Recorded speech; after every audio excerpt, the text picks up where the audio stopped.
Well, as we chat today, we're just a few weeks away from the ABD Conference and Expo, and one of our presenting sponsors, Tabitha Holliman. How are you? I'm doing well today, Neil. How are you? Fantastic. And Tabitha runs a company called Holliman Strategic Advisors, and that sounds like money to me. Yes, very much so. Very money focus oriented. Yes. So there's an old expression, cash is king. Do you believe in that? I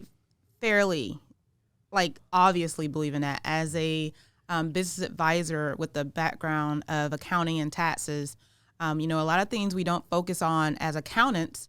We don't focus on cash flow per se. We focus on compliance, making sure you have your taxes organized and pay the IRS, pay the state tax agencies, and just to make sure we keep you out of jail.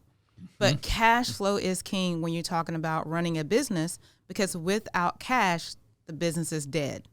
Is there a particular amount of money or number of months of cash that you think a company should sort of keep stocked? Yes, that is the most important question that a business owner and partners in a business together have to think about.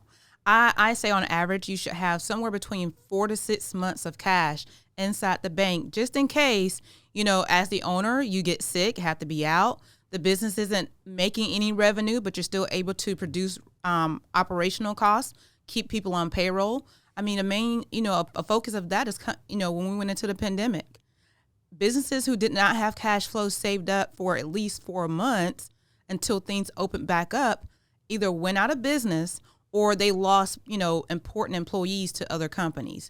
And so in realizing during the pandemic, if you didn't have cash flow, you were either relying on the government or you had to go find a job. And as a business owner, that is the last thing that we want to do. No, we don't want to work for anybody but ourselves, right, That's Tabitha? right. And so that's why cash flow is king. You got to have cash in the bank.